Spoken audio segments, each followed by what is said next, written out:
भव्य अशा शिवप्रताप दिन अर्थात अफजल खानाच्या वधाच्या आनंद उत्सवाच्या ह्या कार्यक्रमाच्या निमित्ताने ज्यांच्या नेतृत्वाखाली हा कार्यक्रम हा आनंद उत्सव साजरा होतोय ते सरसेनापती हंबीरराव मोहिते गोशाळेचे संस्थापक अध्यक्ष सन्मान्य पंडित दादा मोडकजी ज्यांनी आपले विचार मांडून ते पुढच्या कार्यक्रमाला गेले ते माजी मंत्री आणि स्थानिक लोकप्रिय असे आमदार सन्मान्य शिवतारे साहेब, भारतीय जनता पक्षाचे आमचे जिल्हाध्यक्ष सन्मान्य नाना काळेजी, सन्मान्य बाबाराजे जाधव साहेब, माजी आमदार सन्मान्य अशोक टेकवाडेजी, युवा मोर्चाचे अध्यक्ष सन्मान्य जगताप, सन्मान्य भाडळे, सन्मान्य मोहोळताई, सन्मान्य संजय काका शर्माजी, सन्मान्य ॲडव्होकेट विश्वनाथजी, सन्मान्य विश्व हिंदू परिषदेचे दादाजी वेदक, उपस्थित असलेले सर्व प्रमुख मान्यवर, उपस्थित असलेले सर्वच माझे हिंदुत्वाचे काम करणारे माझे सहकारी कार्यकर्ते, उपस्थित असलेले सर्वच वडीलधारी मंडळी, बंधू भगिनीनो आणि माझे सर्व तरुण मित्र, आज आमच्या दादा मोडकजींच्या नेतृत्वाखाली अफजल खाना वधाच्या आनंद उत्सवाच्या हा भव्य असा कार्यक्रम इथे आयोजित केलेला आहे आणि त्याला शुभेच्छा देण्यासाठी आवर्जून मी इथे उपस्थित झालेला आहे. इथे येण्या अगोदर आम्ही शिवतारेजींच्या घरी बसलेलो आणि आम्ही सगळेजण चर्चा करत असताना शिवतारेजी मला म्हटले की नितेशजी तुम्ही येण्या अगोदर आमचे सगळे स्थानिक डिपार्टमेंटचे पोलीस डिपार्टमेंटचे लोक इथे आले होते आणि त्यांनी मला आग्रह धरला की नितेशजींना तुम्ही सांगा की कुठलाही भडक असा विषय इथे नको, कुठलाही कायदा आणि सुव्यवस्थेचा विषय निर्माण होता कामा नये अशी विनंती करून तुमची गाडी आतमध्ये आली आणि ते लगेच निघून गेले. मी आपल्या इकडच्या पोलीस बांधवांना डिपार्टमेंटच्या लोकांना सांगेन की आमच्या राज्यामध्ये आता हिंदुत्वादी विचाराचं सरकार आलेलं आहे. राज्याचे मुख्यमंत्री ज्यांचा रक्तच भगवा आहे ते कडवट हिंदुत्वादी म्हणून आमचे देवेंद्र फडणवीस साहेब तिथे बसलेले आहेत. म्हणून आम्हाला कोणालाही आता काही टोकाची भाषणं आणि टोकाचे इशारे देण्याची गरजच नाही. कारण का आता अगर आम्ही टोकाची भाषणं आणि टोकाचे इशारे द्यायला लागलो तर मग लोक किंवा हिंदू समाजच आम्हाला विचारेल की बाबा आता तर तुझं सरकार आहे, आता तर तुझ्या विचाराचे मुख्यमंत्री आहेत, तुझे सागरचे बॉस आता वर्षावर जाऊन बसलेले आहेत, तरीही तू टोकाची भाषणं का करायची गरज आहे असे हिंदू समाजात आम्हाला लोकांना विचार. म्हणून आता काय आम्हाला त्या गोष्टी करायची गरज नाही. म्हणून तुम्ही मोकळा श्वास घेऊ शकता. पण मुद्दा माझा या निमित्ताने एवढाच आहे हे आपल्या देशात आणि राज्यात डॉक्टर बाबासाहेब आंबेडकरांचं संविधान पाळला जातो. जे कायद्याच्या चौकटीत आहे, जो कायदा अन्य धर्मियांना लागतो तोच कायदा हिंदू समाजाला लागतो. आणि कायद्याच्या चौकटीमध्ये बसून अगर सगळं काम होत असेल तर प्रशासन म्हणून आम्हाला एवढंच अपेक्षित आहे, बाकी काहीच जास्त अपेक्षित नाही. कायदा मोडून आम्हाला मदत करा, कायदा मोडून आम्हाला संरक्षण द्या, असं कोणीही इथे म्हणणार नाही किंवा अपेक्षाही नाही. जे कायद्याच्या चौकटीत आहे तेवढंच अगर आमच्या प्रशासनाने आणि आपल्या लोकांनी काम केलं तर सरकार म्हणून आपल्यावर सगळ्यांचा विश्वास वाढेल. आणि सरकारमधला एक मंत्री म्हणून माझी पण या प्रशासनाकडून डिपार्टमेंटकडून एवढीच अपेक्षा आहे, जास्त मुळीच नाही. आमचे लाड करा, मुळीच नाही. जे अन्य लोकांना कायदे लावता आम्हाला लावा, बस आमचं तेवढीच अपेक्षा आहे. पण आता मला एक विचारलं पाहिजे. मी आमच्या दादांवर बसलो, त्यांच्या गौशाळेकडे गेलो, मग त्यांच्याबरोबर येते थोडे तास दीड तास वावरत होतो, बोलत होतो.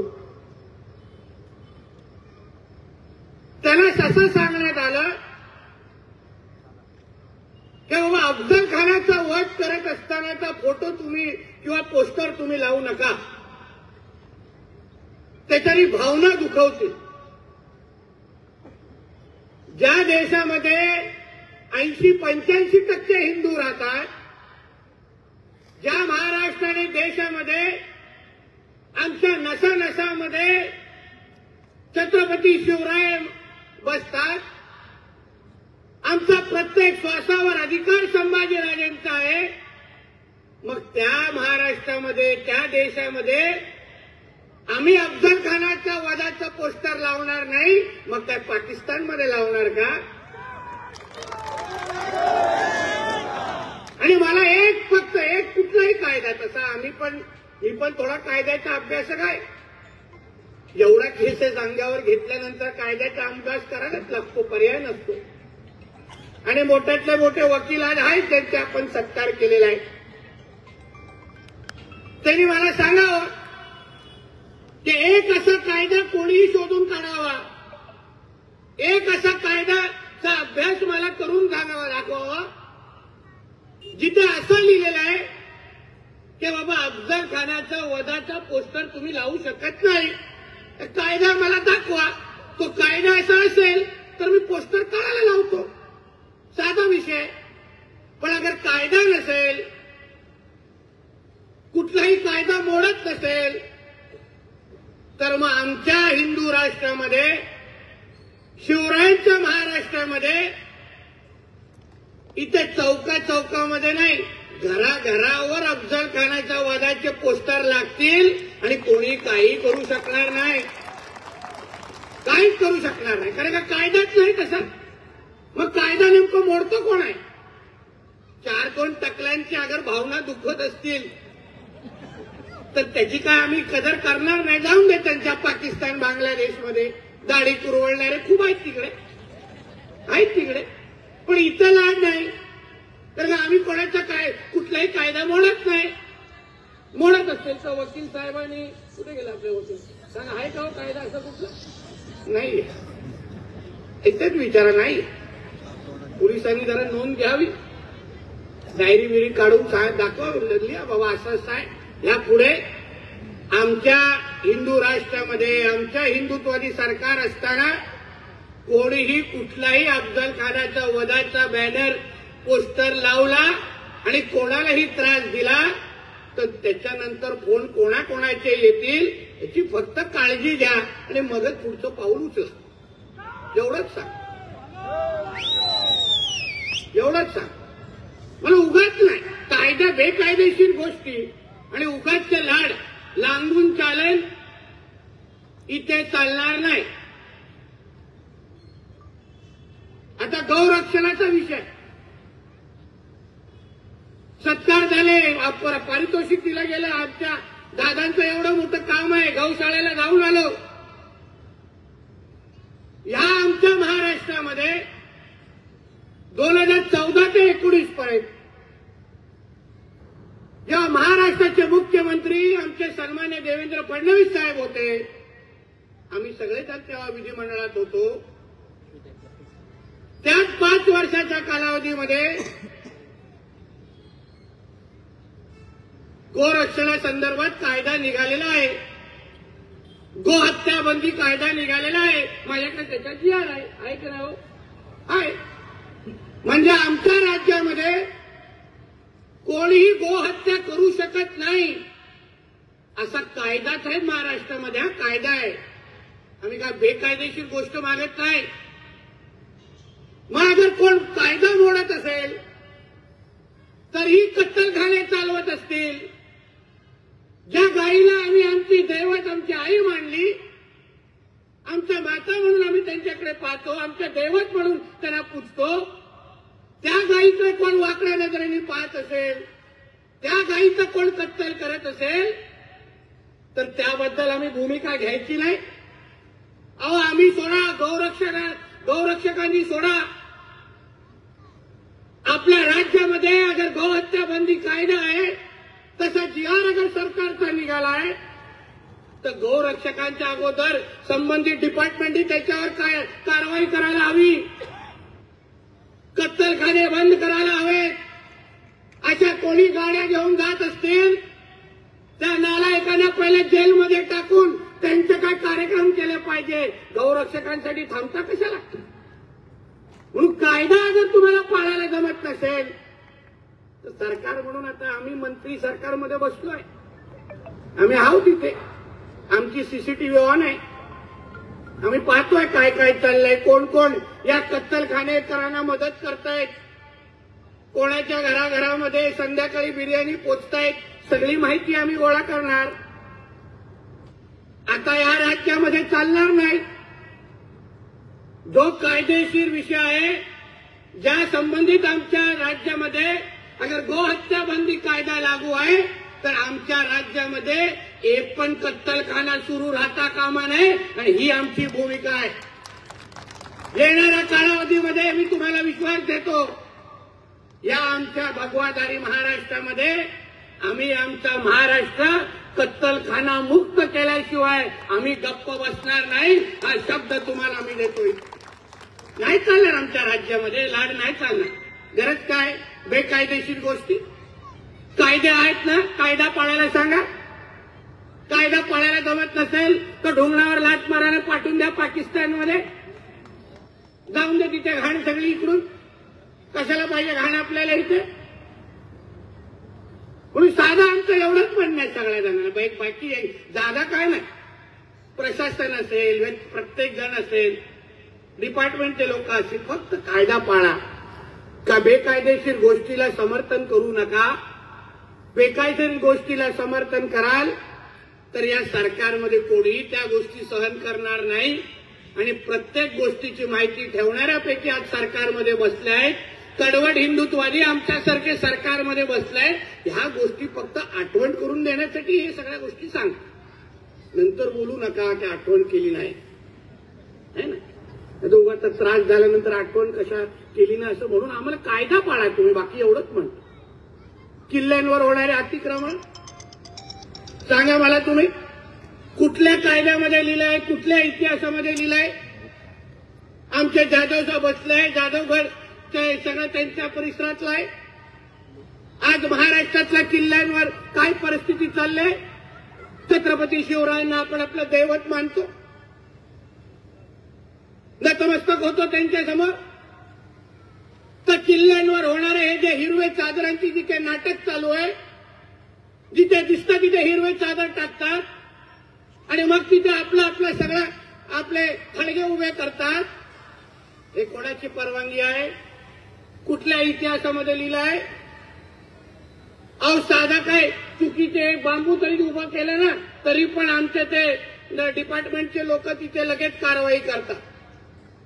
केंद्राचं डिपार्टमेंट आहे. साधा एक काही छोटं मला सिंधुदुर्ग किल्ल्यावर तिथे शिव मंदिर आहे. तिकडच्या लोकांनी आम्हाला येऊन विनंती केली की साहेब जरा इथे डागडुजीकरण करायचंय, आम्हाला त्याला तुम्ही मदत करा. कित्येक महिने आम्हाला लागले केंद्रातून ती परवानगी मिळवण्यासाठी आणि मग काय काहीतरी आम्ही करू शकतो. मग आम्ही सगळे नियम अगर पाळायचे, आम्ही सगळ्या परवानग्या घेत बसायचे, आम्ही कागदपत्र करत बसायचं. मग काय ह्या लोकांचा काय अब्बाचा हा महाराष्ट्र आहे का जिथे जातो तिथे हिरवी चादर टाकते? काय 7-12 लिहून दिलंय का? त्या औरंग्याच्या नावाने टिप्याच्या नावाने काय 7-12 लिहून दिलंय का?